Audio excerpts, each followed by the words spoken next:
Dafara e passé Dakar. Kasira dinama. Sungalo. E kungolo ati. Dugu wari ko odiba fo dugu andugu. Dum wara tade. O ko ni kuma tala sa. E ka sama moneto yi. I yere ta. Sita. Sita ka numéro flani. Wari ci.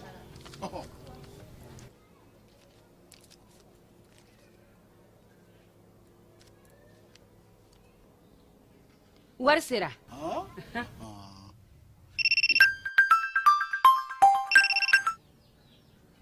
Allo? Ye wari sɔrɔ?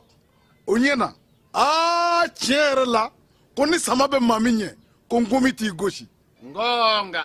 Sama mɔnɛ I yɛrɛ ta a sɔngɔ ka nɔgɔn ni Mali wari ci sira bɛɛ ye. Dépôt ye fu ye wari bɛ ci fu ni application ye. Wa bɔsara ye musaka fitinin ye. Sama mɔnɛ ji ni courant bɛ sara n'a ye, crédit bɛ ta n'a ye, sanni feere bɛ kɛ n'a ye. Sama mɔnɛ nin y'anw Maliyɛnw ta ye. A y'a si filɛ ka nkalon bɔnda. Yirimajɔ Atetebugu 759 logements olu maaw bɛ se k'a fɔ ko tare sabula min ye école franco arabu kalifa ale bɛna dayɛlɛ yen kɔni min ye denmisɛn ye ale bɛ se ka kalan kɛ arabukan na k'a kɛ tubabukan na tɔgɔsɛbɛ sara o tɛ olu fɛ yen kalo o kalo maa minnu bɛ don u ka jardin d'enfant na sa olu bɛ 1000 sara kalo o kalo école fana n'o o ye franco arabu kalan ye k'a daminɛ première année la sa fo 7e olu fana bɛ kalan kɛ ye o sara o ye 1000 ye kalo o kalo denmisɛnninw n'o ye jardin d'enfant ye san kɔnɔna na olu ye 9,000 ye wa min ye maakɔrɔ ninnu fana ye n'o o ye maa minnu bɛ premier cycle kɔnɔna na olu fana ye 9,000 ye école franco arabu kalifa ale dayɛlɛlen don o don tɔgɔsɛbɛnninw bɛ kɛ yen min ye denmisɛnninw ka kalan kɛko ɲuman arabukan ale ni tubabukan na o école karamɔgɔ jolenw b'u bolo baara taabolo ɲuman kama sa u kɛlen don ka panneau solaire belebelew sigi u ka yɔrɔ la min ye jibondon ye n'o ye château ye o fana bɛ yen yaasa denmisɛnninw ka kalan bɛ se ka nɔgɔya cogo min k'a daminɛ nin waati in na sa maa minnu kɔni bɛ yen n'olu bɛ Yirimajɔ Atetebugu sugu kɛrɛfɛla la n'o o ye 750 logements maaw ye a ye boli joona a ka taa denw tɔgɔ sɛbɛ sabula tɔgɔsɛbɛ sara o ye fu ye olu fɛ yen kalo o kalo sa 1000 kɔni I b'o sara I den a ka kalan na n'a ka di I ye kalo saba fana I b'a sara walima I bɛ se k'a bɛɛ lajɛlen sara siɲɛ kelen min ye école franco arabu kalifa ye ale dayɛlɛ kun ye yaasa u ka denmisɛnw u ka siniɲɛsigi u ka diinɛ ko u ka diɲɛ faamuko ɲuman u bɛ se ka kɛ cogo min ni maa min b'a fɛ k'i den tɔgɔ sɛbɛn walima ka ɲininkali kɛ ka faamuyali k'a ko la I bɛ se ka nɛgɛjuru sira ale lajɛ 91 23 73 50 walima 89 44 38 88 école kalifa franco arabu ale nakun ye aw ka denmisɛnw ka siniɲɛsigi o banbali ye diinɛ faamuyako ɲuman min ye ka diɲɛ dayɛlɛ u ye sabula olu fɛ yen kalan ani denmisɛnw o de bɛ fɛn bɛɛ lajɛlen ɲɛ. Va, oui, j'ai mon bac. Félicitations mon garçon, je suis fier de toi. Ici. Bon, maintenant que tu es bachelier, en bas que tu connais. Bon, pour voir on est au Canada, on est aux États-Unis, on est trop. Eh Mouna. Eh ben, où est-ce qu'on est au Canada? Ah oui, tel père, tel fils. N'est-ce pas Kalanki? Mais on a beaucoup de ça. Ah, on met à EduX là. EduX? Oui, EduX, il y a quelques années, c'est eux qui ont fait les démarches pour ton grand frère. Ah bon? Et il a son master, il a commencé à travailler. Oui, allô?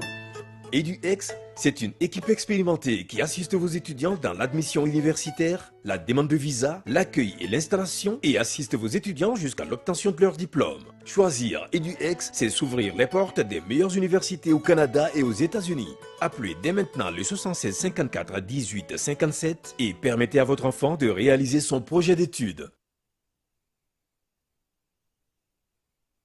Complexe scolaire le printemps Nyamakɔrɔ kurani na ale dayɛlɛla nin waati na denmisɛnnin k'a daminɛ a kalo 4 ale bɛ se ka taa yen o ye u ka crèche ye maternelle ale kɔnɔna na petite section moyenne section ani grande section o bɛ yen fo ka se den san 2 ma o bɛɛ lajɛlen kɛrɛfɛ u ka kalanso fana bɛ n'o ye premier cycle ye ɲina o b'a daminɛ première année ka taa bila 5e année na min ye kanko ta fanfɛla la français kalan bɛ k'a kɔnɔ anglais kalan ale ni arabu kalan min ye complexe scolaire le printemps ye a dayɛlɛlen no ɲamakɔrɔ kuranin na sugu ale masurunan na denmisɛnw ka kalan tɛmɛnen kɔfɛ maa minnu bɛ yen sa n'olu b'a fɛ ka anglais kalan n'o ye anglais ye i kɛra denmisɛnnin ye o i kɛra maakɔrɔ ye o k'a daminɛ denmisɛnnin minnu bɛ 4e année fondamentale la fo kana se maakɔrɔbaw ma kalo 6 kalan bɛ kɛ olu kunna anglais la yaasa cogo min na u bɛ se ka anglais ale fɔ fo ka se ka a dɔn lakari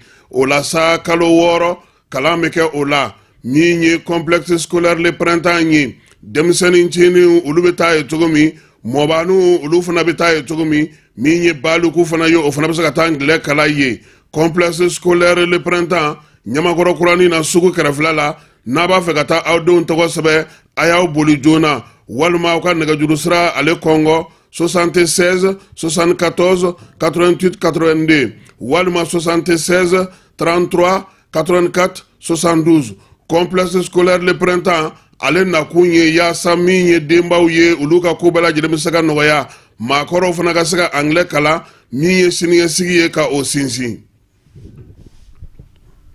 ESKJ, École de santé Kalajata, Ana Bolofara Chama, Institut de sciences médicales Gore, ISM Go. Limano, Doctorate Jango Nyese, bien turcola de Madela Koi, Fieu, Foaka soro iye bana nyini ka don na kari, me ka sababu ka sika dangarike, adamade ke nyina mayala, o kele ke po mo fare kolola. Wa o era tinye Fieu, Foaka soro iye la koliso nyuma segere. Afle au koro, École de santé Kalajata na Bolofara Chama, Institut de sciences médicales Gore. On veut pas ya kalabankura. Femi santé bara nyuma yesa, nimbela gere beke École de santé na Bolofara Chama la. École de santé Kalajata, on a fleke on bolo jigiye. Formation de qualité doctorate siraka mimi te galo ka fo o ka dimison ka futina yelenye o pela de lebi kala ni lakol so daga bana nuna o ko profaro de flani cycle niveau de technicien de santé publique infirmière obstétricienne technicien de laboratoire deuxième cycle no ye niveau bac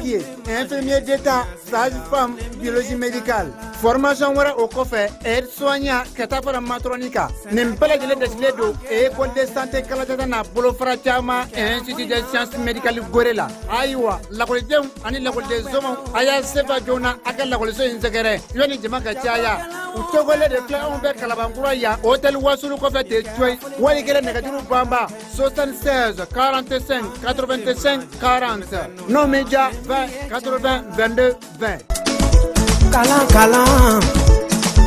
kala yesini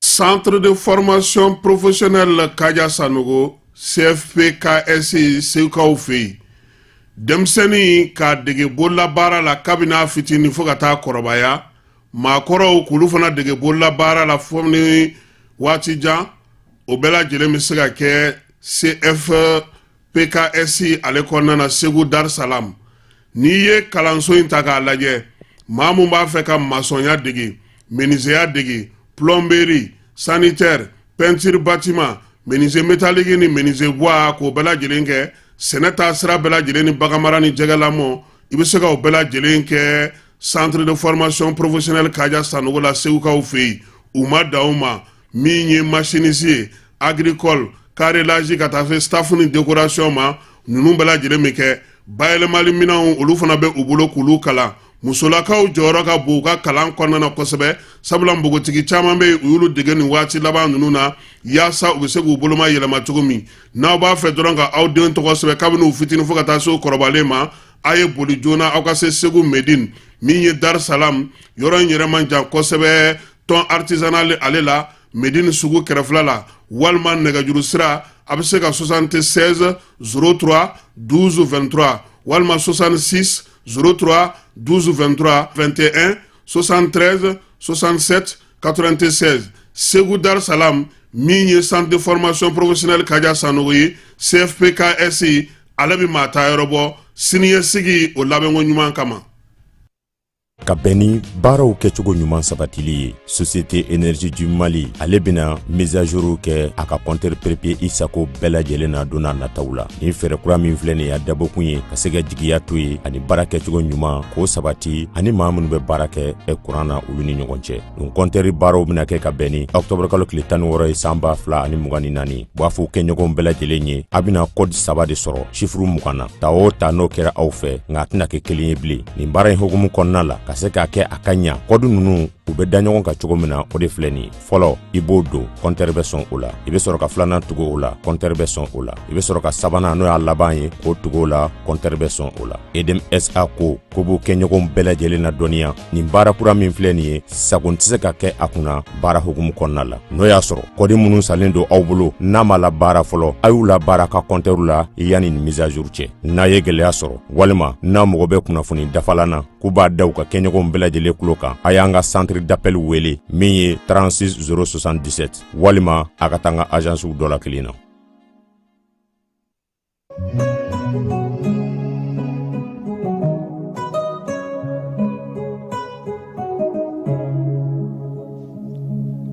An filɛbaaw ani an lamɛnbaaw aw bɛɛ lajɛlen an b'aw fo ka aw waleɲuman dɔn.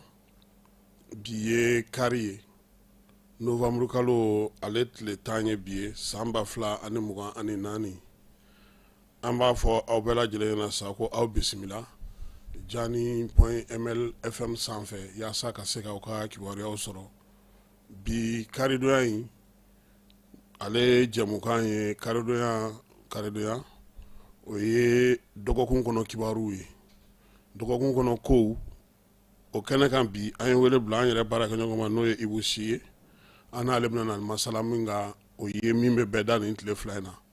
Kuranko, yelenko ani dibi bɛ se ka tunu cogo di ka bɔ an ka jamanaw kɔnɔna na. Ibu Si bɛ an ka kɛnɛ kan yan an bɛ hakilila jigi kɛ dɔrɔn k'a fɔ ko bi n'o ye novembre kalo tile 10 ye san 2020 nin bɛ ka san 4 ye Amadu Tumani Ture ale soma yɛlɛmana k'a to Turkikaw fɛ yen min ye an ka jamanakuntigi kɔrɔ ye Sɔrasi Kundu.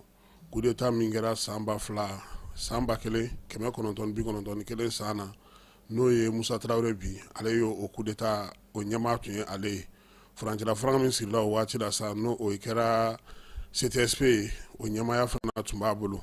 A ye kalo 14 kɛ ka furancɛ fanga k'o baaraw kɛ kalata ka sɔrɔ ka kɛ Alpha Umaru Konare ka sigi. O ka san 10 bɛ foli tuma min ale yɛrɛ y'i kanbɔ ka kɛ jamanakuntigi ye ka san 10 kɛ jamanakuntigiya la o fana baara banna tuma min na yan'o ka ban sa fangandaraki nana kɛ ale yɛrɛ la Amadu Aya n'a ka mɔgɔw fɛ. Amadu Tumani Ture n'i kɔni y'a tɔgɔ fɔ jamanakuntigi min don ale y'i bolonɔ bila an ka jamana fantan ani 4 bɛɛ lajɛlen na n'a ka misiri tɛ yɔrɔ min i b'a sɔrɔ a ka jibondon bɛ yen walima a ka so bɛ yen walima a kɛlen don ka siraba dɔ dilan yen. Mali kɔni fanga dɔgɔ bi yɔrɔ min na ni mɔgɔ tɛ se k'a fɔ ko président ATT ye nin dilan an ka yɔrɔ la. Jamanakuntigi min don sama fɔ ale kɔni kɛra jamana faso jɔlan ye jɔli min baara senfɛ a ye ko caman kɛ politique yɛrɛ sira fɛ a ka fɛɛrɛ tun ye min ye o ye ka se ka jamanadenw fara ɲɔgɔn kan n'an b'a fɔ ma ko consensus jamana bɛ se ka mara cogo min a y'o kɛ o ye maa caman dabali ban sabula o tun ye fɛn fɔlɔ ye fɛn min bɔra an yɛrɛ ka maakɔrɔw ka mara kɛcogo la yaasa bɛɛ lajɛlen bɛ se k'i sen don fanga la cogo min na mankan o ka dɔgɔya. Amadu Tumani Ture ale de fana nana ni amo ye an ka jamana kɔnɔ César ni k'a kɛ fu ye min ye ndolati terrain dɔw k'olu jɔ yaasa min ye denmisɛnw ye olu ka farikolo ɲɛnajɛ k'o bɛ se ka sigi sen kan cogo min. Ekɔliso caman bɛ yen ani denmisɛnninw ka ndolatico caman bɛ yen Amadu Tumani Ture y'olu lakori min ye musow ni denw ye a kɔni kɛra olu ma jigiyaba ye kosɛbɛ hali maakɔrɔw yɛrɛ a ma ɲinɛ olu kɔ min ye ATT an bɛ dugawu kɛ sa ko Ala k'a dayɔrɔ sumaya san 4 hukumu kɔnɔna na a kanubaw n'a lafasabaw olu kɔni ye taasibila caman kɛ kuranɛjigiw kɛra a yɛrɛ ka denbaya la a ka denbaya mɔgɔw fɛ a teriw a n'a baarakɛɲɔgɔn kɔrɔ n'a jɛɲɔgɔn n'a somaw olu kɔni ye o bɛɛ lajɛlen kɛ bi ka taasibila fana kɛ min ye Amdalayi Sale don na a dalen don yɔrɔ min na nin waati in na n'o y'a dayɔrɔ laban ye an bɛ dugawu kɛ sa min ye général ATT ko Ala k'a dayɔrɔ sumaya.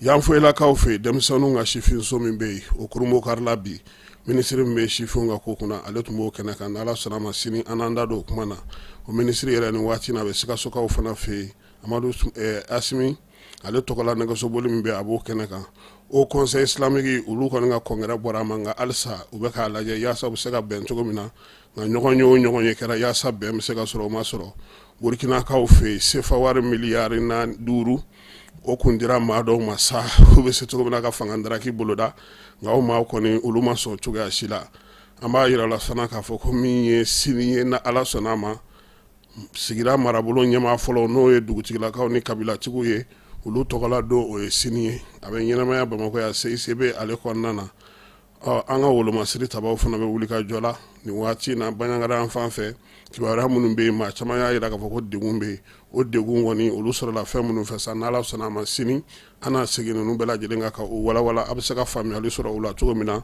dala teliya fɛ yaasa an ka maa welelen an n'ale bɛ se ka ɲɔgɔn sɔrɔ cogo min na Ibu i n'u la e bisimila an ka kɛnɛ kɔnɔ an b'a fɔ n k'i yɛrɛ fana ka kɛnɛ don sabula waati o waati n'an mago ser'i ma i b'i ka baaraw bila ka na bi wulada in na an y'i wele parce que min ye waati dɔ a bɛ se ka kalo 6 bɔ bi a taara dɔgɔyara cogo cogo kalo 5 panneau solaire siman fɔlɔw n'o biriki fɔlɔ daliw kɛra an tun kumana kan panneau nafa an kan ka hakili to fɛn minnu na nka o kɛrɛfɛ ŋaniya dɔ bɛ yen e kun ye o miiriya fɔ k'a fɔ ko olu bɛ se ka kɛ n bɛ se k'a fɔ ne yɛrɛ y'a ye e de fɛ k'an da don a la n'o ye ka yelen kɛ yɔrɔw la yɔrɔ minnu na bi duguba kɔnɔna na ni mɔgɔw bɛ se ka kisi ni fɛɛrɛw bɛ se ka sɔrɔ hali n'a sɔrɔ énergie yɛrɛ tɛ se ka i ye misali ta k'a daminɛ Tour d'Afrique la ka taa se wara ka sira fara ma i ko courant bɛ kuma bɛɛ nka min y'an ka pɔnw ye an ka mɔgɔw dalajɛ yɔrɔw ni fɛnw bɛɛ lajɛlen yen ŋɔni kɛlen don ka taba naani Ibu panneau solaire ale fɛɛrɛ ani courant fɛɛrɛ ani yelen ka se ka se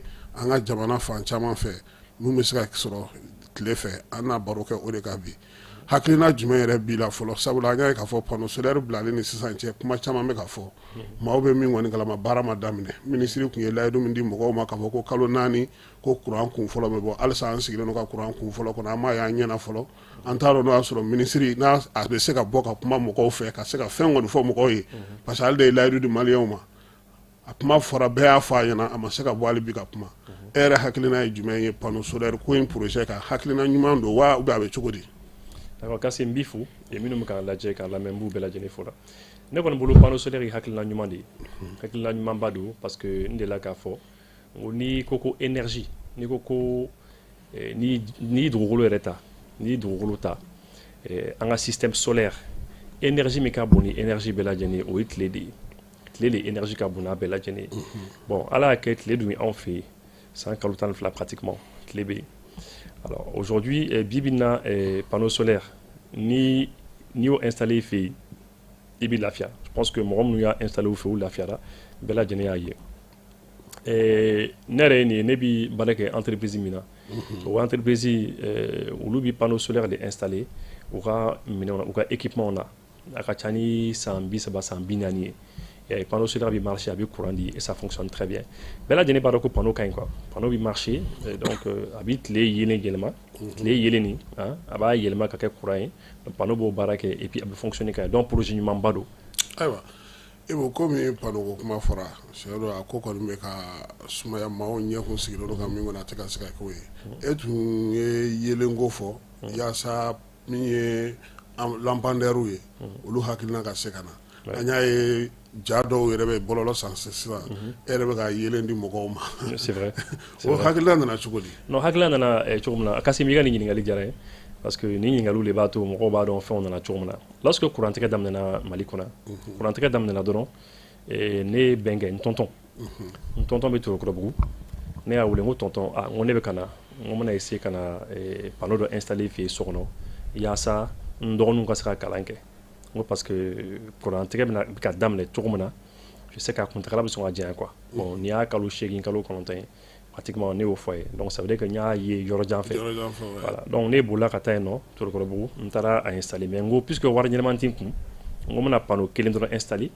avec un seul convertisseur avec un régulateur solaire c'est ça ani une batterie donc un panneau kelen batterie kelen régulateur kelen convertisseur kelen puisque n yɛrɛ b'a fɛnw système mun faamu kaban donc n taara boutique dɔ la n y'o négocier a prix la voilà an taara an y'o installation kɛ et puis franchement yelen sur là et famille qu'on a bien content démission bi kalanke et chou manako démission bu kalanke tranquillement après ça cliff là ntara muso fana fait muso maman fait ngo bon maman voilà brana c'est ça bon voilà c'est ça on boboka oui on jula kan fort quoi on jula kan fort on bi bamananga fort voilà c'est ça donc on va faire donc du coup ntara maman fait c'est notre maman ngo maman ngo bon ngo ni installé chez nous à la maison on a qu'il fana installé fana fait nous fana installé faire content là après ça cliff là nous tonton de ngwele kaboto beaucoup ako fiston ko franchement dit que unité kini baradi ko mais que tu sais que quartier konnana ko ni courant tigala ko demisonu be fon fembe anga kare konnana ka be ba aka sakya dota o ka sakuta ni wa kaye o bana sigi anga sono obi kalanke ne ko bon ngo demison ngo donc ça ngo abu intéressé ko cela quoi ouais ko demison be na kalanke awora ane ko non ngo donc vraiment ngo il faut que nga essayer ka solution no solo solution misera to misera panneau solaire chaman soro les lampadaires solaires misera chaman soro pour nga sera numéro là parce que nié ko on fait avec asala gagner avec mo intéressé démission badé et puis il paraît que baobu de on gagne kata kalana non donc il faut que on essaie to fana demain et c'est comme ça nga page Facebook sans fait ma bemba ni malion fait ngo malion me se kan demain ko lampadaire solaire d'Odia comme ça en bas dit mo et c'est comme ça que neni ndon dobe anya damné en lumière pour lumière pour tous. Voilà, lumière pour tous. Un lampadaire solaire, une famille. Un lampadaire solaire, une famille. Et c'est comme ça que Aya dit Moro Chama Mabi. Moi, je n'ai pas content de Bado. Aya dit Moro Hakam, je n'ai pas aujourd'hui. Mais le problème, voilà, c'est ça. Ni Minu Ya Dama, en Konba dit Moroma. Mais Fanabe de Gunkonana, en gros, voilà. A te dit Bema, non, nous, Moro Jonjo Malabi, nous, de Gunkonana. Voilà. Voilà. Morom nous connaît, allez, Dominico Guélé Minuma. En bas de Lema, quoi.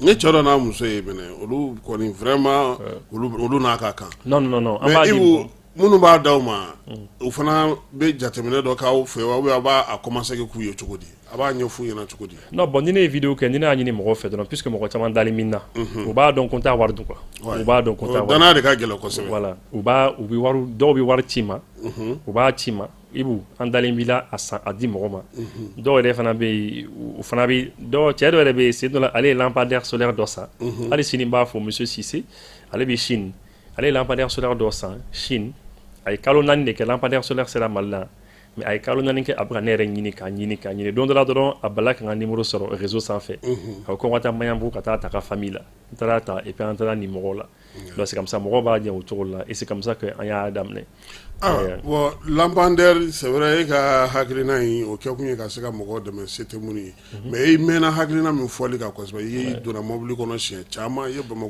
turke ye fonke bia kuma be kana tukuni oui en fait ne minke sare kasim ni gelabe watimina ni gelabe watimina do na mo kan do bok ma chamana et puis ambe seka solution ni on fait face aux difficultés au lieu que angato mununa ka fo edem courant tegla courant kanga na anga fero ni karsa note ni ninke ango toy quoi angata vers les solutions rapidement solution télé quoi tenter quoi comme il a fait le capitaine Ibrahim Traoré le président burkinabé à Koko tout est urgent fait mais kakalan quoi il faut aller vite mais Clébé Kassim lampadaire solaire obéi mais netaro ambi mi fait moi je sais pas ce qu'on veut Clébé lampadaire solaire B mais bi mon fait Bibi na mo haka mo lampadaire solaire installé au fait ni titaro bara je fais la fait itaro ko edem tew non itaro ko edem tew a yelen kadi mais c'est pas possible ah oui mais c'est la Kassim en principe lampadaire solaire nous il est kanado ika so devi là quoi ni bika so ni so je kanga faraka mais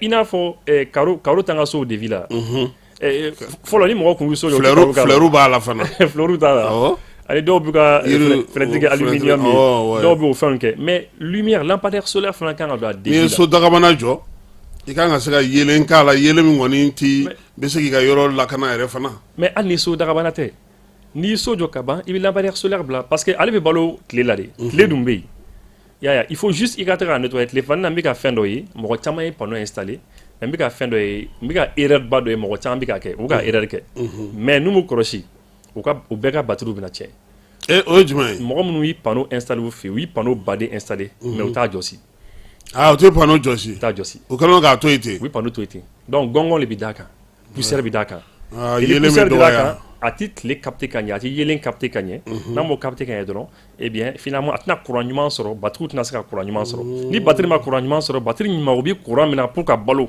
ka charge ni décharge ka to donc a ɲɛdaw datugulen don ni gɔngɔn ye c'est ça donc batterie bɛ na tiɲɛ ayiwa Ibu mɛ nin tile fila in na an y'a ye k'a fɔ yelenko la npogotigi dɔ kumana Sanata Jakite an yɛrɛ b'a fɔ mɔgɔw ɲɛna n ko ale ye balimakɛ ye message ci an ma k'a ka video ci nka kabini kunu an bɛ ka balimakɛ in wele an tɛ k'a sɔrɔ ni mɔgɔ min bɛ Sanata kibaruya dɔn u bɛ se k'an ka numéro d'a ma a k'an wele 92 42 42 30 ni mɔgɔ min b'a dɔn walima n'a ka numéro bɛ mɔgɔ min bolo u bɛ se k'a las'an ma pour que an n'a kan ka baara dɔ kɛ an n'a bɛ se ka ɲɔgɔn sɔrɔ cogo min na ka hakililaw yira ɲɔgɔn na Ibu ale ka hakilina ye tiɲɛ don a fana kewuyara parce que a ma sɔn k'a fɔ min ye projet ye min ye projet a m'o fɔ a ma sɔn k'o ɲɛfɔ mais a bɛ tali kɛ min na o ye e yɛrɛ bɛ min bɛ yen ni e yɛrɛ kɛlen don k'o sigi sen kan i ye min fɔ kuma jan a bɛ tali k'o kelen de la a bɛ n'a fɔ aw ka miirinaw ka surun ɲɔgɔn na kosɛbɛ mais c'est ça mais Kassim parce que regarde n'i y'a ta san ni ne bɔra e fɛ yen san i ka studio kɔnɔ yan Tour d'Afrique la ni ne bɛ taa n fɛ yen Sulemanibugu ACI la ni ne bɛ bɔ yan k'a daminɛ Tour d'Afrique la fo pont kan yelen bɛ fan bɛɛ sira kan pourquoi parce que lampadaire solaire de bɛ yen lampadaire solaire de bɛ yen bon n'i y'a ta fana ka taa fo wara ka sira fana la lampadaire solaire de bɛ yen mais lampadaire solaire bɛ an ka sira dɔw kan et puis nin y'a san dama dama de ye a b'a kan et ça marche bien a bɛ ka baara se ka ɲɛ bɛɛ ɲɛ b'a la a bɛ ka baara kɛ mais pourquoi n delila k'o de fɔ n ko pourquoi Mali bɛɛ lajɛlen lampadaire solaire minnu bɛ Mali bɛɛ kɔnɔ et disons lampadaire minnu bɛ Mali bɛɛ kɔnɔ lampadaire minnu bɛ yen les lampadaires conventionnels la kɔrɔlen minnu bɛ yen minnu tɛ solaire ye pourquoi an t'a bɛɛ falen pourquoi courant tigɛ daminɛna tuma min na an t'a fɔ bon d'accord an bɛna courant tigɛ courant ni a ko ni a gɛlɛya an bɛna kɛlɛ cogo di lampadaire fɛn o fɛn bɛ yen ni solaire tɛ éclairage public ani yɔrɔ ninnu bɛɛ Mali kɔnɔ an b'a bɛɛ falen k'a bɛɛ kɛ solaire ye dɔ bɔ énergie ka fana énergie bɛ se ka fɛn dɔ récupérer o la yɛrɛ o mais énergie bɛ se ka min yɛrɛ récupérer u bɛ se ka Sanankɔrɔba champ solaire ɲɔgɔn équivalent récupérer parce que ni Sanankɔrɔba ta sa 200 mégawatts tɛ yan u kan ka projet min kɛ c'est un projet de 200 mégawatts n'i m'a fɛ u y'a fɔ ko 200 mégawatts ça veut dire quoi ça veut dire 200 millions de watts ça veut dire que a bɛna 200 millions de watts les produits bon maintenant 200 millions de watts lampadaire minnu bɛ yen dugu kɔnɔna na éclairage public ninnu a kelen o kelen Bamakɔ fan bɛɛ ani Mali fan yɔrɔ bɛɛ la a kelen o kelen min bɛ yen a puissance bɛ sɔn ka taa 200 watts là au moins 200 watts sinon dɔw bɛ taa 300 watts là plus c'est les anciens plus kɔrɔlen de don a bɛ se ka taa 300 watts 400 watts là sinon an k'a ta 200 watts au moins 200 watts de don 200 watts n'i y'a miliyɔn kelen falen ça fait 200 watts multiplié par 1 million ça fait 200 millions de watts ça fait les 200 mégawatts de Sanankɔrɔba min kan ka jɔ Sanankɔrɔba an bɛna centrale min jɔ Sanankɔrɔba o bɛna éclairage public dɔrɔn de ta bon voilà. Bon, misalila sisan éclairage public de 200 watts je crois que ingénieur caman bɛ yen minnu bɛ se ka calcul kɛ mais je sais que mɔgɔw b'a dɔn déjà 200 watts multiplié par 1 million d'ampoules ni 1 million d'ampoules ta n'i y'o falen ça te fait 200 millions de watts déjà oui 200 ça correspond à 200 mégawatts au 200 mégawatts c'est comme n'i ka centrale fin de ye nin ye ça veut dire que ni an y'o bɛɛ jigin ka bɔ yen n'a y'a bɛɛ jigin ka bɔ yen an bɛ min récupérer c'est ça. Donc Ibu ne tun bolo wagati dɔ la kuranko kuma cayalen surtout ani sunkalo donnen ɲɔgɔn na ministère mɔgɔw u yɛrɛ nana yan yɛrɛ ka na ɲɛfɔ k'u bɛna lampadaires kɛ misiriw la u bɛna na kɛ yɔrɔw la bon n t'a dɔn a projet labanna cogo min parce que yɔrɔ dɔw ta kɛra yɔrɔ dɔw kɔni a ma taa ɲɛ tuguni bi est-ce que gouvernement yɛrɛ man kan wuli puisque kuranko bɛ ka mɛn Bamako kɔni ni Mali yɔrɔ caman bɛ yen bi k'olu bɔ kuran kan pewu ka lampadaire sigi o la pour que an ka se ka lafiya. Mais Kassim ni gɛlɛya b'i kan a solution b'i kɛrɛfɛ i ɲɛ b'a solution na n'i tɛ ka solution kɛ mɔgɔ min ɲɛ b'i la gɛlɛya kɔnɔ mais a tigi bɛ k'a yɛrɛ ɲininka mais nin bɛ ka solution jumɛn de ɲini quoi mais tu cherches quelle solution tu as la solution ye nin yɛrɛ kɛrɛfɛ minɛ voilà c'est ça parce que e yɛrɛ ye min fɔ minnu ka du kɔnɔ ni courant bɛ yen hali ni courant na olu tɛ u ka lampadaire in faga tuguni u t'a faga tuguni u t'a faga parce que u bɛ sɔn ka dɔ b'u ka courant consommation na ka kɛ ni lampadaire yelen e y'a di minnu ma olu tɛna et puis bɛɛ ɲɛ bɛ wara ka sirafara in na fɛn na ale kelen pe dɔrɔn de sira ye Bamakɔ kɔnɔ courant tɛ tigɛ min na n'o tɛ a tɔ bɛɛ et puis sisan yɛrɛ fɛn dɔ bɛ ka daminɛ Ibu ne kɔni t'a dɔn min don ni ampoule cɛ don ni min don dɛ n'i yɛlɛla pont kan 3e pont n b'a perepere latigɛ Misabugu pont n'i yɛlɛla kan i b'a sɔrɔ ampoule 2 mɛnɛnen 2 salen 1 salen c'est à dire a sigisagilen don n t'a dɔn fɛn fɛn bɛ k'o kɛ quoi mun de n t'a dɔn o fana ye min ye quoi. Bon, ne yɛrɛ t'a dɔn min don mais en tout cas ne kɔni bolo Kassim solution b'an bolo la solution est là il faut que an ka solution appliquer et c'est tout c'est à dire muso ni Sanata a ye min fɔ bon en tout cas an bɛɛ kɔni y'a ka vidéo ye ni sɛbɛ kɔnɔ n'a bɛ sɛbɛ kɔnɔ na parce que ale ko k'a bɛ fɛ ka président ye que a ye projet proposé président kɛrɛfɛmɔgɔw ye mais komi a lase a ma k'ale yɛrɛ découragé la mais ale somɔgɔw ko projet nin ka ɲi ale bɛ fɛ ka yɔrɔ de électrifier ale bɛ fɛ ka courant de di mɔgɔw ma ko ka aéroport ko Kati ko k'o d'ale ma k'a bɛ courant di o yɔrɔ bɛɛ lajɛlen na. Yani a ka se Sanata ma o minnu yɛrɛ sigilen don a ko kunna o olu yɛrɛ tɛ se ka kɛ Sanata ye an bolo fɔlɔ wa Ibu ou bien fɛrɛ Sanata ka fɛrɛ in o t'u kɔnɔ de mais Kassim parce que ne b'a la tile fila in na u bɛ ka wuli ka taa poto ninnu jukɔrɔlaw lajɛ ye dɛ Ibu an k'o fana fɔ dɛ ɲɛ b'u la o an b'a dɔn u bɛ ka taa poto ninnu dugumana ninnu lajɛ ka fɛnw yira fil dɔ tigɛlen sabotage ni fɛ u bɛ k'a yira bon il faut k'a ka lajɛ non ne kɔni bolo waati de sera waati min an ka bɔ sabotage ko ninnu kɔnɔ quoi k'a fɔ nin bɛ fɛ ka sabotage kɛ nin bɛ fɛ ka nin ka baara cɛ nin bɛ fɛ ka baara cɛ an k'o bɔ o kɔnɔna na quoi an k'an ɲɛsin fɛɛrɛ ma fɛɛrɛ min bɛɛ bɛ bɛɛ bolo min bɛ mɛn c'est à dire et puis an b'an ka kɛ éclairage public dɔrɔn na o gouvernement yɛrɛ kan ka na ni politique ne kɔni hakili la gouvernement bɛ se ka na ni politique ye politique bɛ se ka kɛ sababu ye ka lampadaire solaire k'a lana ka mɔgɔw encourager mɔgɔw k'a sigi u fɛ yen n bɛ misali di ma sisan Kassim e ka du kɛnɛ na ni lampadaire naani ni yelen naani de bɛ yen lumière naani de bɛ yen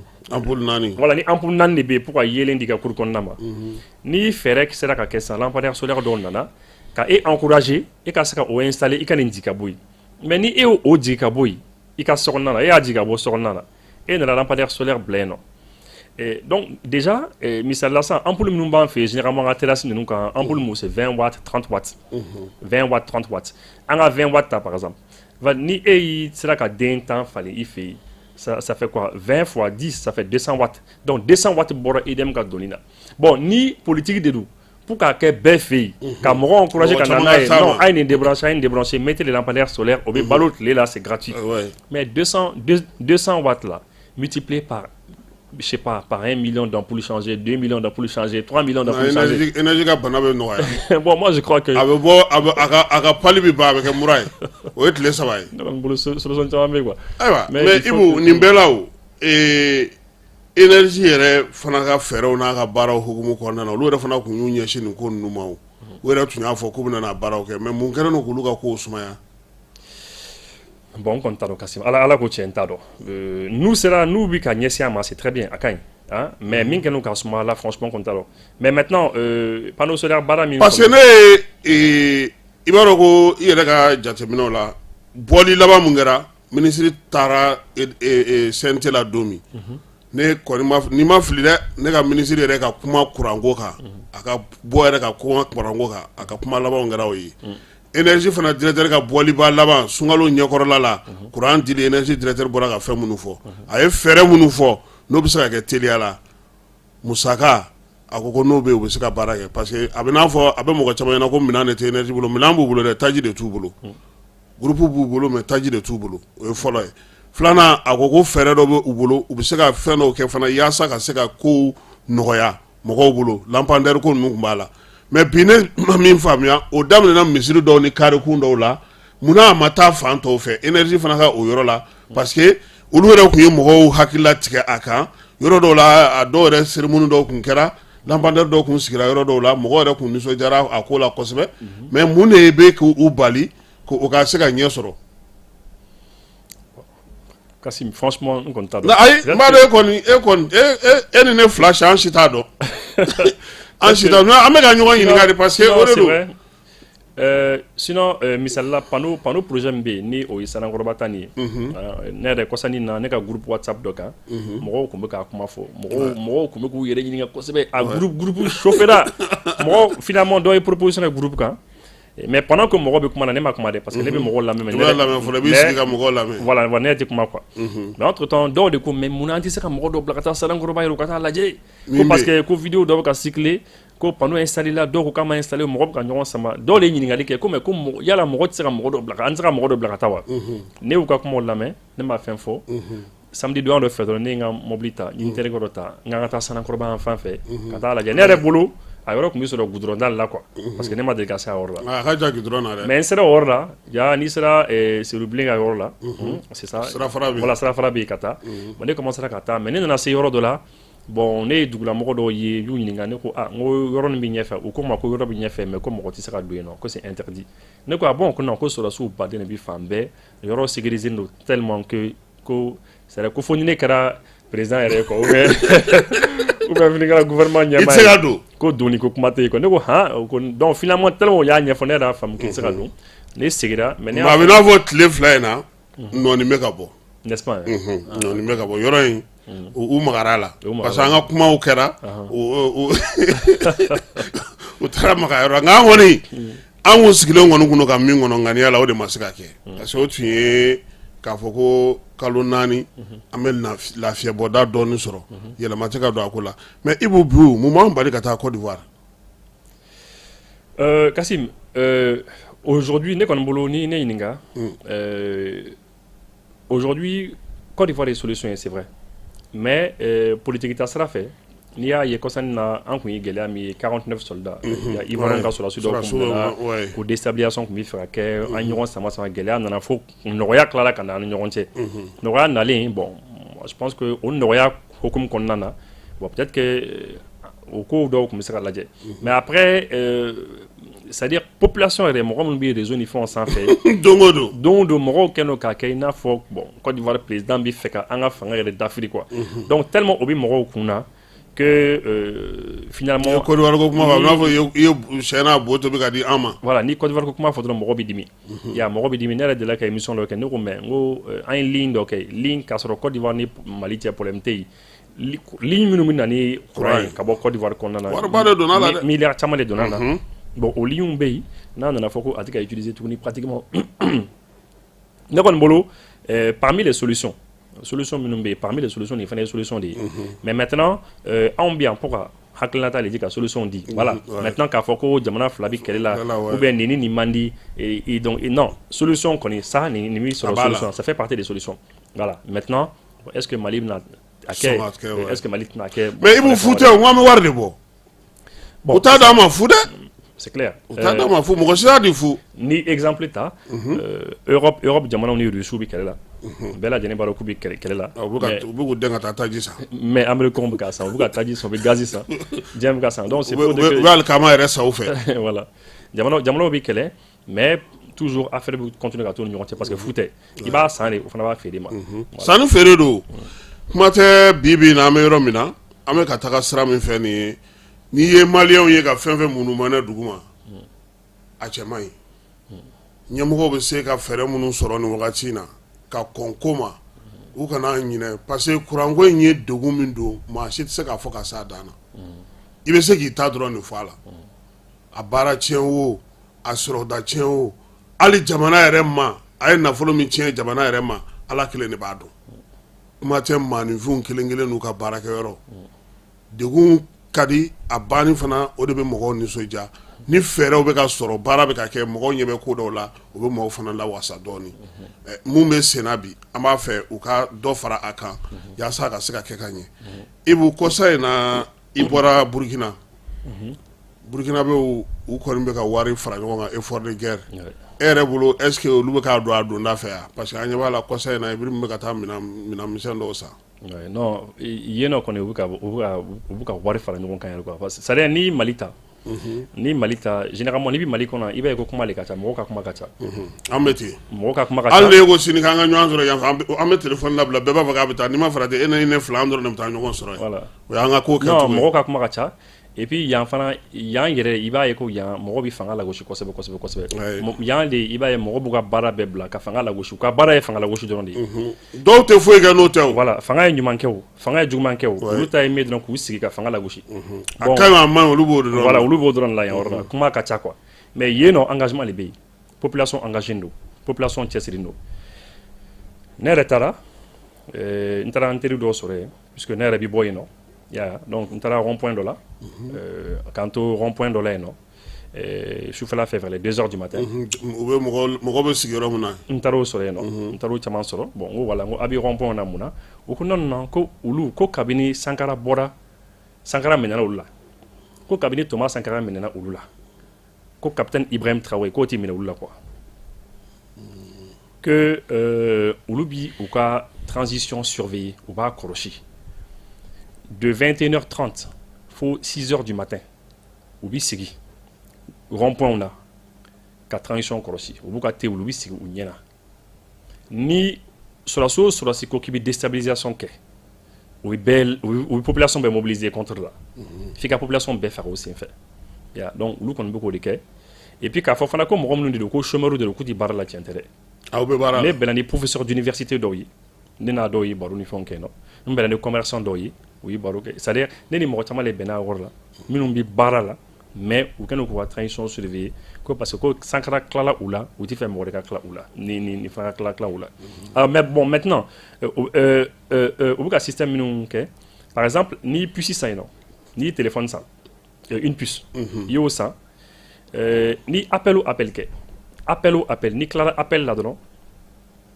message dɔ bɛ n'i ka téléphone la un message flash o bɛ na dɔrɔn ka na fɔ ye ko k'i ka appel a ye nin ladon effort de guerre kun voilà 5% reversé pour le fonds de soutien patriotique concret tous les appels ni SMS ou SMS ci SMS tara 5% pour le fonds de soutien patriotique ni 1 gigata ou bien 500 mégabytes il mena forfait ta olu ta b'a la dɔ bi tigɛ ka bɔ a la ka di faso ma voilà ni bi abonnement canal plus ta dɔ bi tigɛ o bi di faso ma ni bi boisson san dɔ bi tigɛ ka di faso ma salarié bɛ yen tous ceux qui sont salariés 1% de leur salaire a bɛ tigɛ a bɛ taa d'u ma c'est-à-dire fɛn camanbaden de bɛ yen yen nɔ aw dɔw ka effort de guerre wari ka ca minɛ donc u engagé nous cɛsiri nous et puis population fana sɔnnen don et u bɛ ka kɛlɛ kɛ en fait u bɛ ka kɛlɛ kɛ sɛbɛ yɛrɛ de la quoi u y'a ko ta sɛbɛ yɛrɛ de la bon maintenant anw fɛ yan an delila ka proposition fana kɛ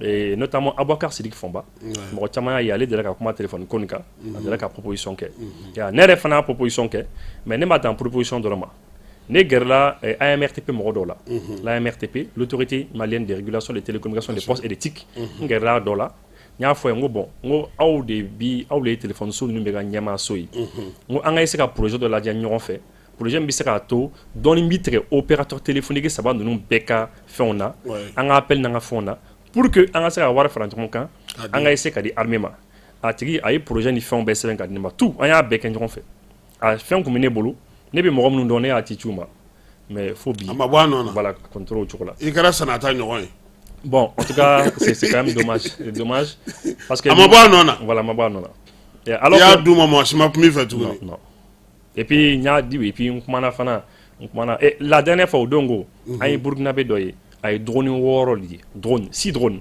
a y'o de di sɔrɔdasiw ma mais nin y'a kalo 4 kalo 5 ye ne ye kalo 4 kalo 5 de kɛ ne bɛ ka kuma drone ko kan déjà ne ka n da maga drone ko kuma na siɲɛ fɔlɔ min Mali yɛrɛ kɔnɔ ne k'a kuma fɔ o kɛra e ka plateau kan radio Clédou la en novembre 2019 novembre 2019 a don Karim Keita tun bɛ yen kɔrɔ Abdelkader Maïga tun bɛ yen Nusar tun bɛ yen yan an bɛ invité yen nɔ o don ne ko non n ko an ka camp militaires an k'u surveiller avec des drones o kɛra 2019 o y'a sɔrɔ transition tun tɛ yen bon maintenant a bɛ kalo 4 bɔ ne y'a kuma fɔ n ko an k'an bolo fara ɲɔgɔn kan an tɛ se ka drone Bayraktar san parce que o ye milliard caman ye mais les petits drones de 1,5 million 2 millions an bɛ se k'o san ne yɛrɛ ye nin dɔ bɛ ne yɛrɛ fɛ yen so n ko donc an k'o san mais ne kumana ka kuma fo ka sɛgɛn mais fo a nana kɛ yɛrɛ dɔw commencera ka ne menacer Facebook sanfɛ k'i da bɔ a la bon ko ne ka drone kuma dabila ko sinon ko ne bɛna hakilina jugu don terroriste kɔnɔ k'u bɛna taa drone san ka tila ka na an kama ne ko bon ko ne ka nin kuma de bɛna kɛ o bɛ kɛ bon finalement Kassim des fois tu sais pas mais le Burkinabé là a y'a kɛ a ye drone 6 di a kɛra fɛti de ye u bɛn'u ka kanw surveiller n'a ye u bɛn'u yɛrɛ dɛmɛ n'a ye et ainsi de suite. Mais Ibu kunu na sini kunu sɔrɔ i ye ja dɔ ci ne ma Burkina miliyari ko kuma b'a la valise falen ko kuma b'a la o nana cogo di? Non o nana et puis ko sɔrɔdasiw dɔw de sɔnna ka ko sɔrɔdasiw dɔw ka don a jeu la. Oui parce que yen nɔ tu sais Kassim an ka transition ninnu filɛ a bɛ se ka kɛ u ka ko bɛ se ka goya mɔgɔ ye a bɛ se ka kɛ i n'u bɛnnen tɛ u ka ko man di ye c'est vrai mais fɛn kelen kɔni bɛ yen il faut que mɔgɔw k'o dɔn quoi c'est que ne kɔni hakili la dɛ depuis don min na o ye projet kelen don u ka transition kɔnɔ depuis o don mɔgɔw tugura kɔ o ye projet jumɛn ye parce que transition caman tɛmɛna an ka jamanaw kɔnɔ dɛ mais ninnu ye projet kelen dɔ de don u ka transition kɔnɔna na o de kama an bɛ k'u suivre quoi et puis an b'u ka ko caman kun u ko de ko fo an ka indépendance yɛrɛ yɛrɛ sɔrɔ c'est vrai et indépendance yɛrɛ yɛrɛ u ko bon ko maintenant an bɛna min kɛ sisan jamana o jamana bɛ yen faransi n'a ɲɔgɔnnaw an b'u dégager ka bɔ an ka sira la an b'u kɛlɛ vis-à-vis u tɛ taa kuma an tɔgɔ la Nations Unies na tuguni u ka armée ka dégager ka bɔ yen u y'a wale kɛ quoi depuis u y'a wale kɛ an y'a dɔn ko ninnu bɛ fɛ k'an ka indépendance yɛrɛ d'a ma sinon u tun bɛ se ka to faransi bolo u b'a négocier ni faransi i n'a fɔ Gabon y'a négocier ni faransi ye cogo min na i n'a fɔ jamana caman bɛ transition bɛ ka négocier ni faransi ye faransi b'a to i b'i ka élection kɛ i bɛ gagner dɔrɔn et puis toujours i bɛ faransi ka intérêt défend k'i to i ka jamana kɔnɔ i yɛrɛ ka jamanadenw i t'i olu ka intérêt défend dɛ mais faransi ka intérêt ye min ye i b'o le défend k'i to i yɛrɛ fɛ yen tant qu'il b'o kɛ ça marche donc depuis que u y'o sira yira an na donc mɔgɔw commencera k'o supporter k'a fɔ oui d'accord il faut le supporter mais maintenant lorsque maintenant an nana ye voilà waatiw nana tɛmɛ le temps est en train de passer bon on a vu maintenant que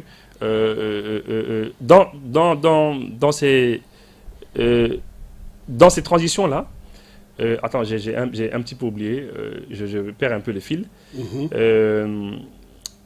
J'ai un petit peu oublié. C'était quoi? Ta question, c'était quoi? Voilà ça, les fonds. Le capitaine Ibrahim Traoré, ils sont en train de tout faire. Parce qu'il n'y a pas de pour le capitaine B. Ils font tout. Ils ont, oui, Damiba nous utilisé, où il y a ni Atara, les Américains avec tous ces pays là, les pays de l'OTAN. Moi, je sais que pourquoi Ibrahim B. Ou beaucoup aussi au lesquels. Dernièrement, on en a eu, oui, 5 milliards de dollars, 5 milliards, où il dit bon, que au cas là, comment est-ce que ça sera sous n'rien, que sera sous casser ta coup d'état. C'est vrai, beaucoup font que toujours n'était décélébration c'est une tâche il quoi. C'est la raison pour laquelle Moronumbi rond-point on a quoi. Pourquoi ils sont dans les ronds-points? Au but rond-point on a parce que à chaque fois effectivement. Voilà, Obi fait bien parce qu'ils savent que Obi sera minka. Nous sera qu'à avancer conséquemment. Obi indépendance donc il faut tout faire pour que au Canada. La dernière fois, je pense que Emmanuel Macron il a fort lorsque Donald Trump est élu là, à Kokona que eux ils veulent pas être des herbivores. Pour le dire que le monde c'est comme ça. Il y a les carnivores et il y a les herbivores. Mais il faut qu'eux ils soient des omnivores.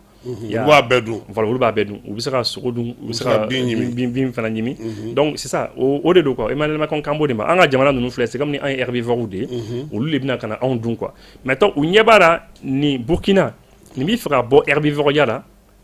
Carnivore ou omnivore. Bon, Mali, donc, moulé, où il y a dit 5 milliards, et puis finalement, bon, à la caisse ils ont joué le jeu, ils ont dit pour les mfouets là, finalement, on a eu la tika.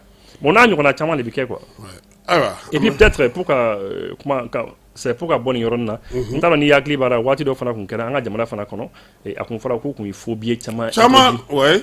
Asimi ya kuma fɔ voilà ouais faut bien tenter pour que mɔgɔ kana baara kɛ n'a ye de ka se ka mɔgɔw hakili sonya ni a ye mais i bɔ a ma ban parce que hali ni ye tile fila in ko jateminɛ i b'a ye k'a fɔ u b'u sɔn laɲini i ye min fɔ de don ninnu kana u fosi ka bɔ CEDEAO la janvier kalo nata in na u bɛ fɛ ka sira baare jamana saba in ye u yɛrɛ ka kuma ko hali n'u y'a dɔ la kelen kɔni jamanakuntigi bi u saba bɛ kana to ɲɔgɔn fɛ bon u fana wulilen don k'u jɔ wagati in na parce que u kun bolo ko mɔgɔ fɛn fɛn tɛ se ka sigi sen kan o caman sera ka sigi sen kan an bɛ se ka dugawu kɛ o la mais an bɛ segin ka na an ka kuma kan n'o o ye éclairage ye mɔgɔw commencera ka message ci ka na bɔlɔlɔ sira fɛ ko Ibusi ye kuma daminɛ ni min ye o ye k'a fɔ ko a ye panneau sigi dɔ ka du kɔnɔ a somɔgɔ dɔ ka du kɔnɔ ɔ ko panneau sigili in na ko du wɛrɛw y'a sɔrɔ wa du wɛrɛw kɛlen k'a sɔrɔ ko est ce que mɔgɔw yɛrɛ ye ŋaniya bɔ u yɛrɛ la ka taa pano in dɔ san wa oui mɔgɔ caman y'o kɛ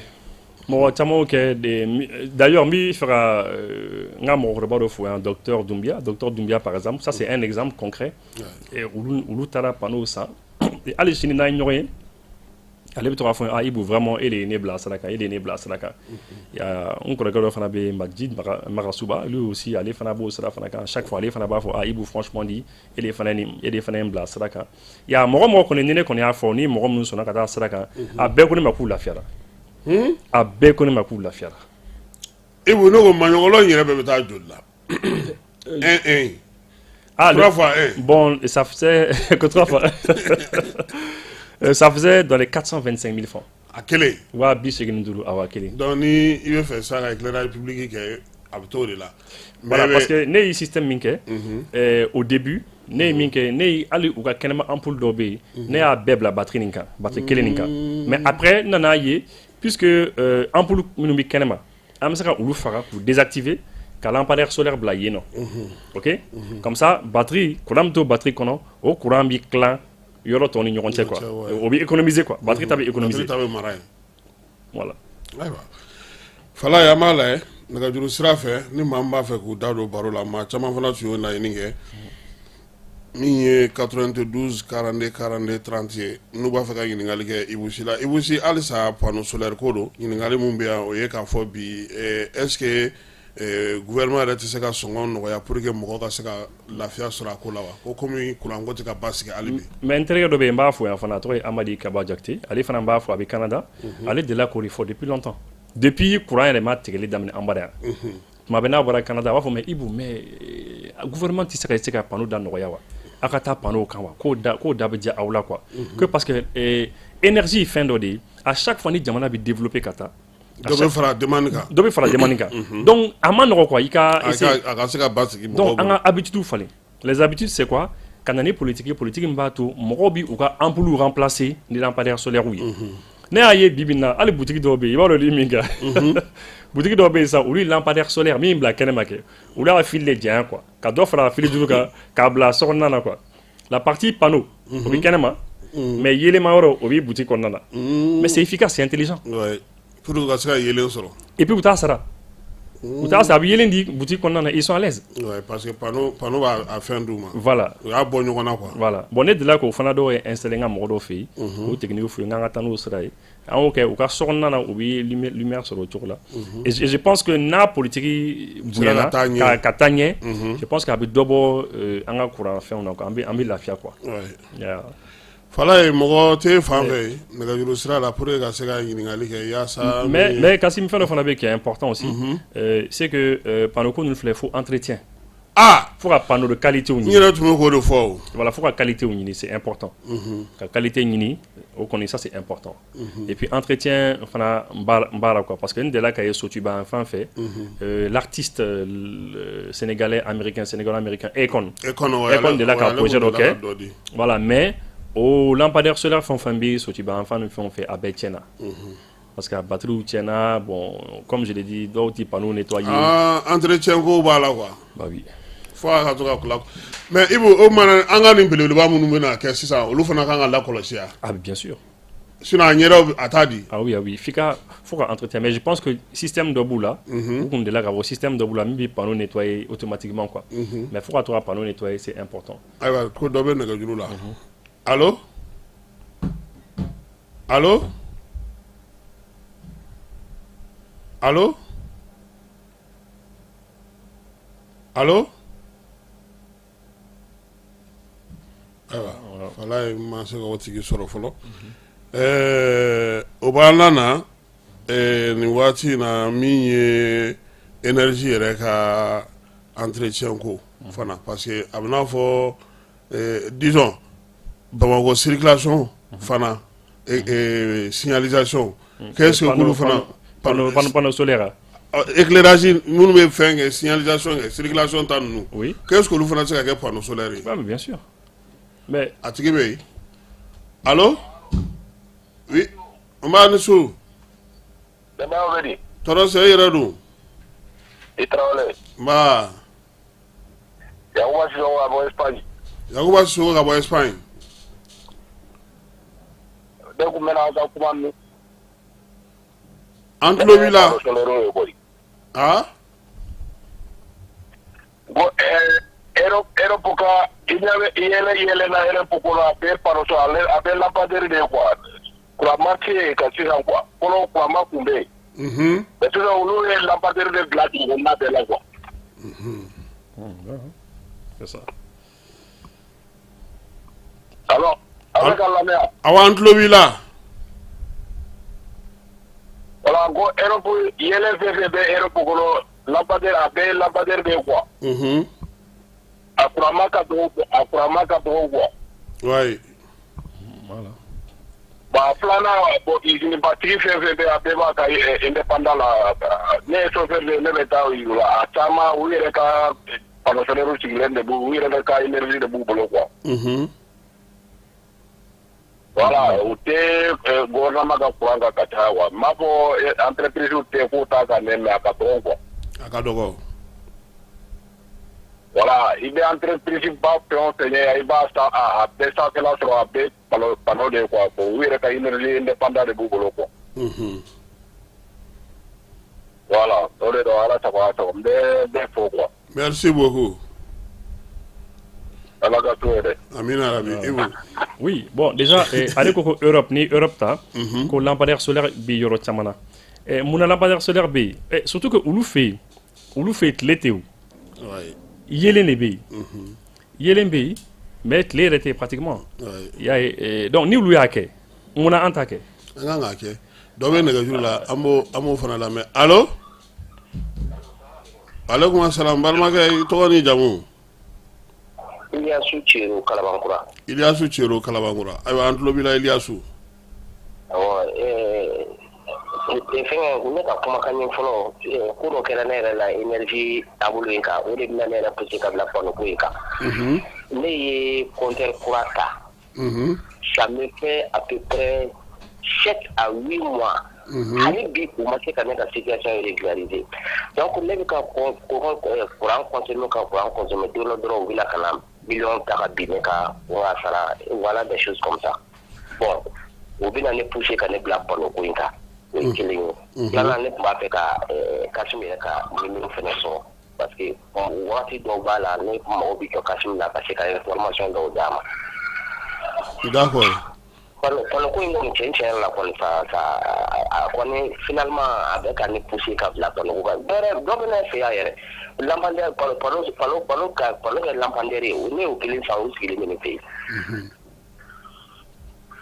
Ayiwa pour que ka numéro sɔrɔ i ka message bila ni numéro in na an bɛ tila ka numéro ci ma ayiwa n'Ala sɔnna ma i b'i tɔgɔ sɛbɛn a la WhatsApp kan i y'a bila fila fɛn fɛn k'a ka ɲi ayiwa awɔ i ni baraji merci i b'o nin fana problème fana bɛ yen bi mɔgɔw bɛ demande kɛ o t'a sɔrɔ après u ka courant fana bɛ tila ka yɛlɛ tuguni. Non, c'est vrai que Gelabi donc finalement elle était là pendant quand finalement. Ale lampadaire de ka sɔrɔ ka taa panneau kan. Ouais, c'est ça. Ale lampadaire de. Non, lampadaire connaît ça c'est immédiat.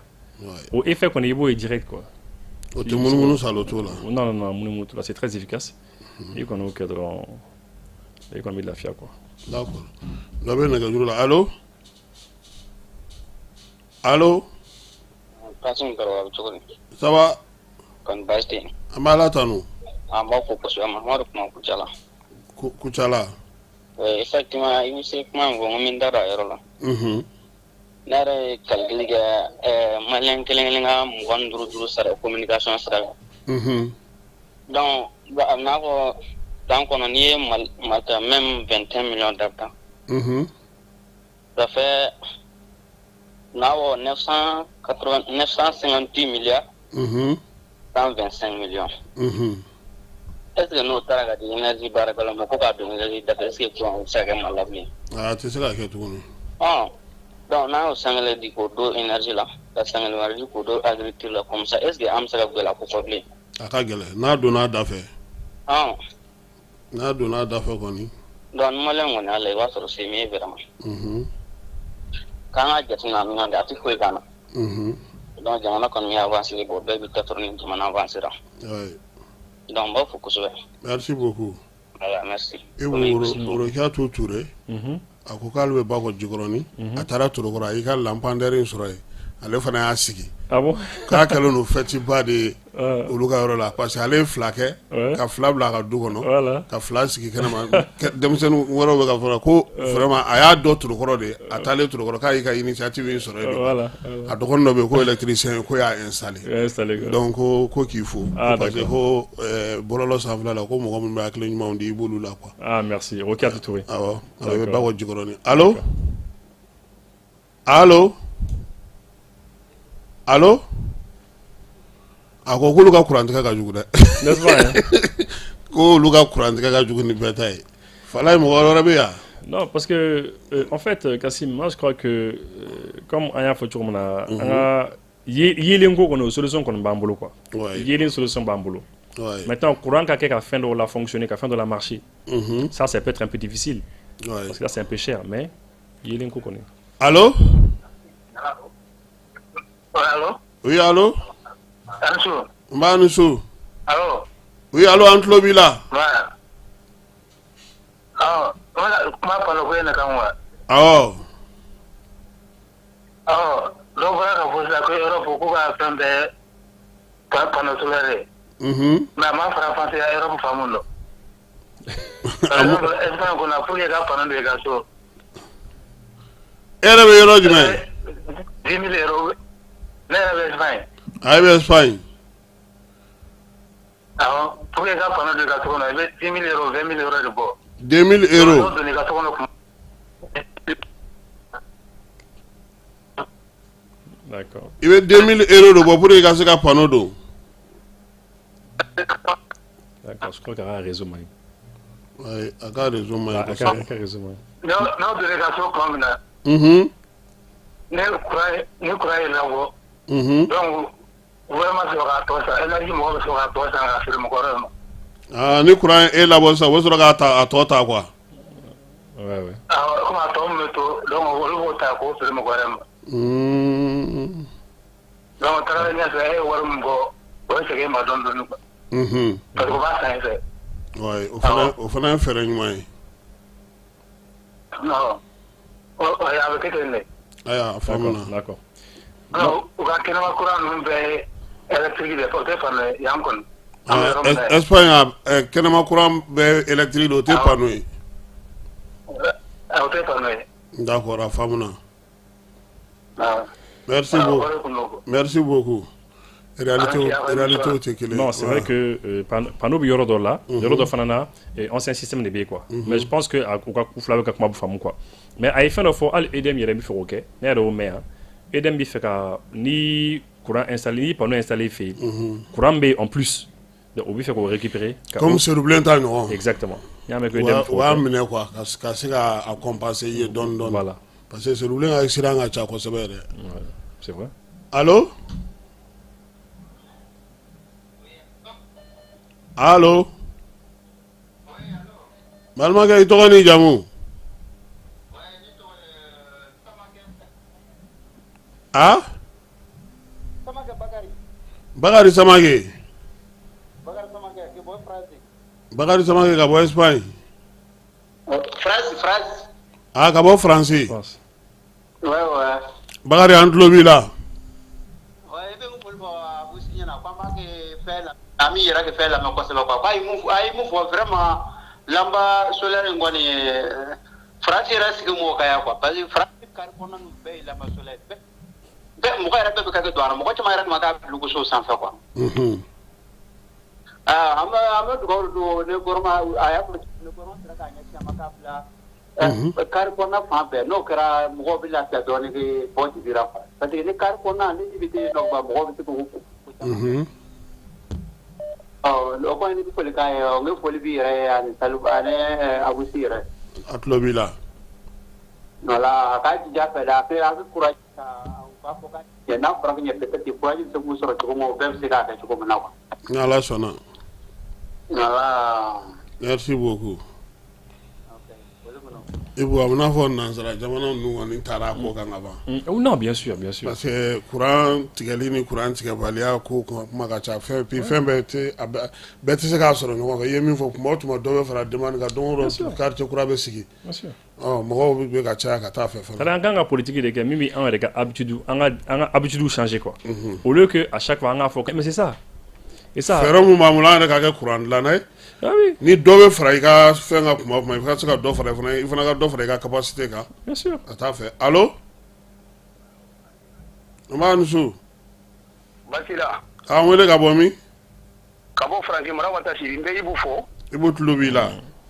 Voilà, aya fo to mi paro ko ni Europe ya nere magicien chauffeur routier.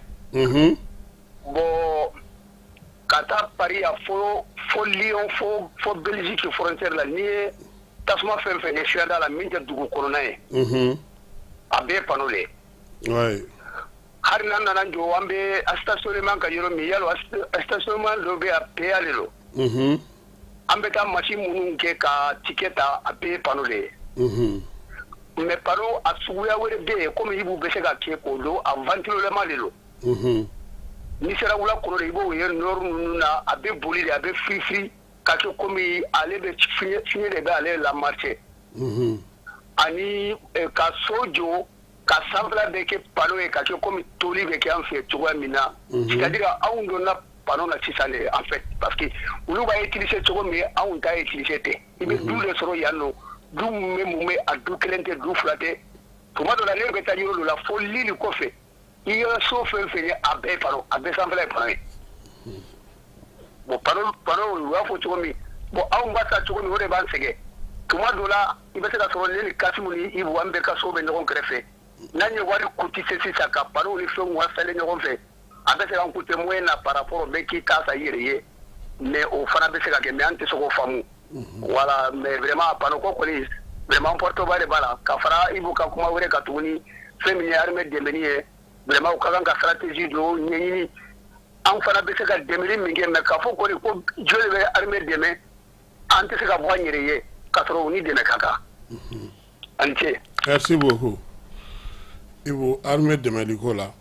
Donc ko transition ka armée de Mali fere o kanga a krengrenia ka ke ka ta conseil des ministres la ka nyefo mo yi pour que u yere se ka lafia chogomina dana min ba min bu kan bi ku kanga to annafa fana ka yi mo ka ke walo nu ka tabulo la dongodo ale chogoraba yi ale se ka lafia wala ni wati na sira koro donfi aka jatemne na surasu tese ka fɛn dɔw fɔ mɔgɔ k'a k'u ye mais minnu bɛ baara la olu de kan ka o fɛɛrɛ sɔrɔ ka taga n'a ye conseil des ministres la k'a fɔ an ka nin fɛɛrɛ in sigi sen kan parce que sɔrɔdasi bɛ opération de dɔn bon ko hali an bɛ ka misali ta Burkina ta min kan ko technicien de y'a baara kɛ.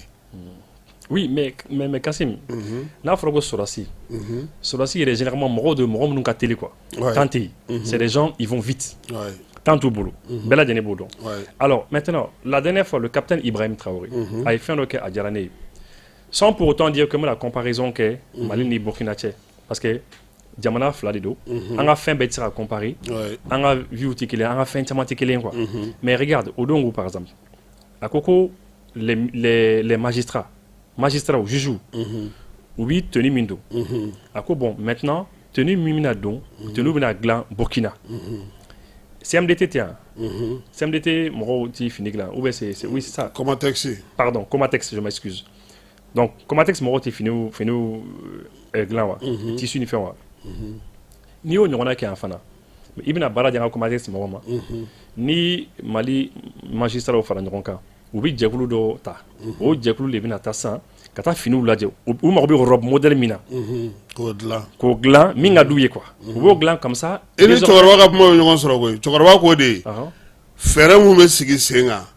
Surasu yɛrɛ tɛ se k'o sigi koyi mɔgɔ de b'a sigi minnu ka baara don voilà ka taa d'u ma k'a ɲɛf'u ɲɛna ka se ka sɔn a ma c'est vrai ko o mɔgɔ o de an fɛ yan k'o de ye problème ye ko sinon ko fɛɛrɛ caman bɛ yen dɛ mais surasiw yɛrɛ tɛ se k'a b'u yɛrɛ la ka fɔ ko ka nin kɛ o a ko ko médaille yɛrɛ dili dɔrɔn la sisan ko mɔgɔ bɛ ka mankan ci ko k'a sɔrɔ n'o ka kan ko ale bolo depuis Kidal minɛ don ko u ka jalaw don u yɛrɛ disi la dɔrɔn k'a banna ko mais ko nin fɛn minnu filɛ nin technicien min bɛ finance la olu de b'a fɔ nin calcul bɛ kɛ tan nin bɛ kɛ tan a bɛ ta depuis san musaka budget fɛn yɔrɔ cɛkɔrɔba in ka kuma y'o de ye parce que a kɛlen don k'o de développer a ka kuma kɔnɔ parce que anw fɛ yan an bɛ fɛ militaire bɛ décision de ta parce que u bɛ chef la bi mais mɔgɔ de b'a baara kɛ k'u lasɔn k'a don u kunna k'a fɔ nin bɛ se ka kɛ sinon sanga ka fɛnw lajɛ ko o tɛ o olu yɛrɛ de kan ka allo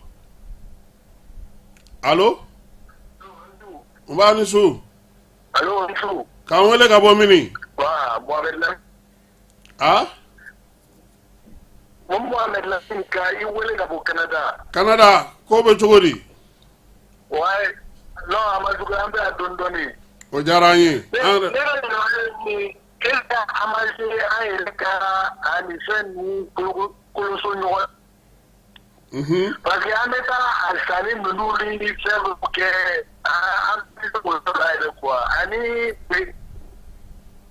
non, nous on a assez dans les 15 ans pour qu'il n'y ait pas de révolution.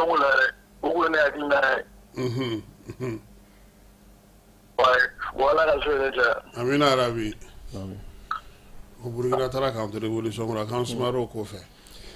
Bon, c'est vrai que comme je l'ai dit, Djamana Fla, Nico Kibu comparé avec Gelado. C'est comme Nico Kibu famille Fla comparé avec la famille en famille. Kelonte, anti-boyro, anti-fengelonke. Les choses ne sont pas les mêmes. Burkina, il n'y a pas longtemps qu'à Blaise comparé tout. Blaise comme Andrew Bismilé, non? Blaise comme des mecs qui ont déstabilisé. Il n'y a pas longtemps qu'à Mohamed Bazoum au Niger. Il faut des mecs qui ont déstabilisé. Mali va la crise qu'on a depuis 2012-2013. Amène la crise qu'on a. Ministre tout lui fait avant. Voilà. Voilà, c'est ça. Et non. Voilà, c'est ça. C'est comme les colons, ça va d'où? À Dounia ou Tekele. Donc, comparaison. Mais fin fitine d'obéi. Ou qu'on sera télé à voilà, c'est ça. Alors, il fait un fort. Aw yɛrɛ mun labɛn k'a kɛ k'a sigi sen kan pour que ka taga n'a ye ni mɔgɔ tɛ ka kuma la mais olu dɔw tɛ bila ka suma o bon olu dɔw bɛ se ka kɛ rapidement non o tɛ bila ka suma parce que technicien yɛrɛ sɔnn'a ma mais direct mais bi an ka jamana yɛrɛ kɔnɔ e k'a lajɛ kɛ société téléphone dɔ pour que ka se ka an ka courant sara u fɛ sisan u bɛ 100 tigɛ an kun u bɛ mun k'o 100 la olu bɛ ka mun k'an ka 100 non Ibu an ka tiɲɛ fɔ u bɛ mun k'an ka 100 la a tɛ don an ka sɔrɔdasiw to a tɛ don mɔgɔ sugu olu bɛ 100 tigɛ an kun i ka facture ni k'i bɛ 400 na sa o i bɛ fɛn na sa i bɛ 100 bɛ tigɛ i kun u bɛ mun k'o 100 la e mɔgɔ si ma kuma o bɛnnen don bɛɛ ma allo ouais atigɛra ouais i m'a ye wa fɛn caman de bɛ kɛ an ka mɔgɔw tɛ kuma farangaw bɛ kɛ don o don mɔgɔ min ka di mɔgɔ ye u b'a kɛ a bɛ kɛ i b'a fɔ ko n'a sɔrɔ fɛn tɛ allo allo kuma salam somɔgɔw tɔɔrɔ se i yɛrɛ don baasi tɛ nba ne bɛ ka fɔ émission suivie ni wusi o diyara n ye bon pratiquement jusqu'à contribution fitini k'a fɔ émission in kan quoi bon voilà bon ne kɔni ka remarque min kɛ Mali kuma la a ye weleli kɛ sisan pratiquement mɔgɔw bɛɛ de bɛ ka bɔ a la ka kuma quoi Burkina y'an dan a kuma nin moi ne bɛ se k'a fɔ ko u bɛ min fɔ ko tiɲɛ don parce que Burkina b'o sara baara de ma quoi ka faso dɛmɛ quoi bon n'an t'a fɛ Burkina fana k'an dan an fana ka u ye min ɲɔgɔn kɛ dɛ an fana k'o ɲɔgɔn de kɛ quoi parce que très généralement malien an ka kuma de ka ca ni baara ye quoi o tiɲɛ ye voilà an ka Burkina ta in dabila Burkina b'o sɔnna ne yɛrɛ transition min yɛrɛ bɛ ne la énervé transition in daminɛna fo ka n'a dabila a bɛ fɔ mɔgɔ ma ko waritigiw dɛ ne yɛrɛ mulu de kɛ terrain kan quoi alors que nin wagati de y'olu ka wagati ye quoi faso ko la quoi awɔ c'est vrai voilà mais a mɔgɔ fɛn o fɛn bɛ yen yanni transition ka daminɛ jelisɔn ni fɛn ninnu i kun b'u ye terrain kan mais transition daminɛ u bɛɛ de tununnen don i b'a fɔ k'u tɛ yen quoi o ye tiɲɛ ye mɛnɛ bon min ye courant ko in ye ne ka kɔni ka hakilila ye min ye courant ko in na Mali la yen a bɛ ka min fɔ la c'est très bien mais gouvernement Burkina bɛ ɲɔgɔn kɛ fɛngɛ la ka commerçant wele n'u ka kuma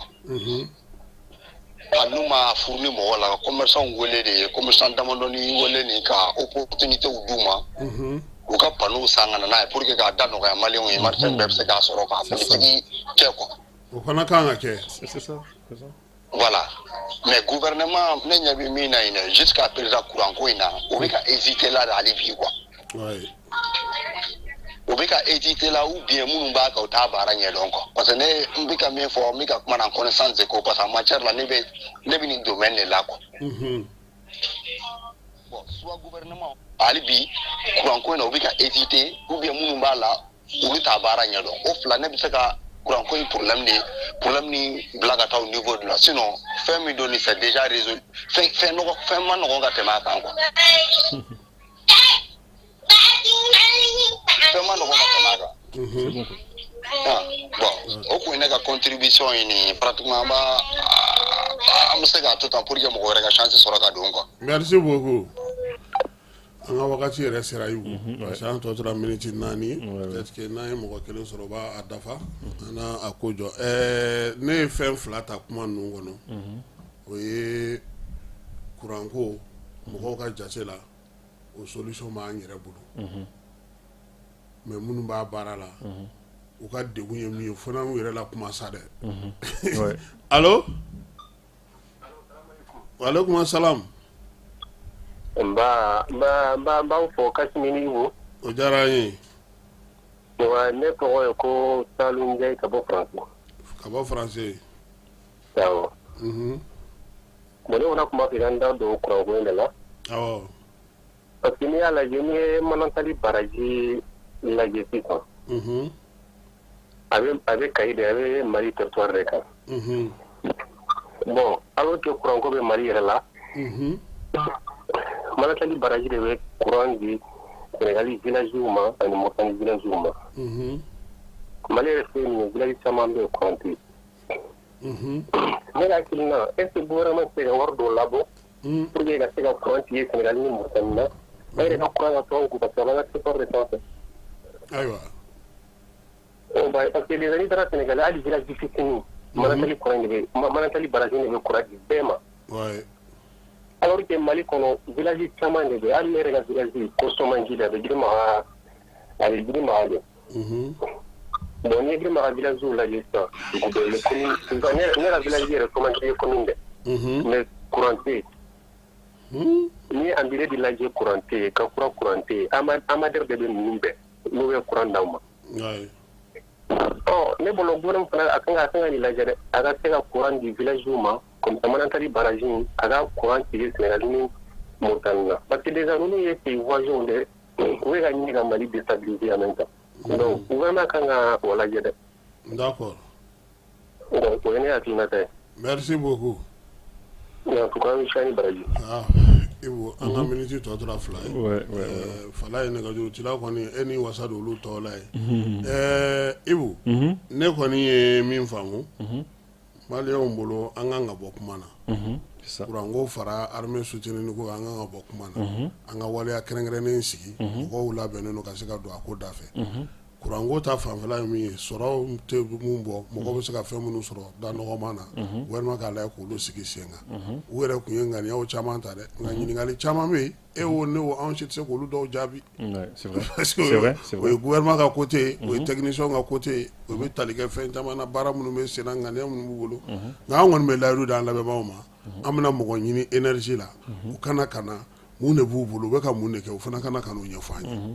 Parce que nɛgɛ tigɛyɔrɔ ye fanda ye tile 2 in na Ibu u tɛlen don ka taa courant poteau bɛɛ dugumanaw lajɛ a bɛɛ bɛ ka furan parce que mɔgɔw ye lampadaire ko kuma fɔli daminɛ yɔrɔw bɛ ka bon parce que Mali la mɔgɔw tɛ wuli ka fɛn kɛ koyi mɔgɔw tɛ wuli ka fɛn kɛ cɛ ye fɛn dɔ fɔ sisan Ibu n'o tiɲɛ fɔra maliyɛnw ye u bɛ na ne ni e bɛ gosi yan Manantali baraji ko ye a kuma tɛ se ka lakali yɛrɛ a bɛ ka min fɔ min fɔra anw ye Manantali baraji ko la Ibu a tɛ se ka fɔ maliyɛnw ye ayi a se ka fɔ o mais minnu b'a ko kunna minnu wele u yɛrɛ ka n'a ɲɛfɔ olu minnu bolo b'a la don o don su ni tile u kana ka n'a ɲɛfɔ parce que énergie fana bɛ degun wɛrɛ kɔnɔna na min ye a yɛrɛ baara kɛcogo degun fana ye o tɛ baarakɛlaw nɔ ye dɛ o ye mara kɛcogo min bɛ énergie yɛrɛ kan bi o y'o de ye o tɛ énergie yɛrɛ mɔgɔw nɔ ye mais n'Ala sɔnna a ma an kɔni bɛ layidu an kɔni b'u ɲini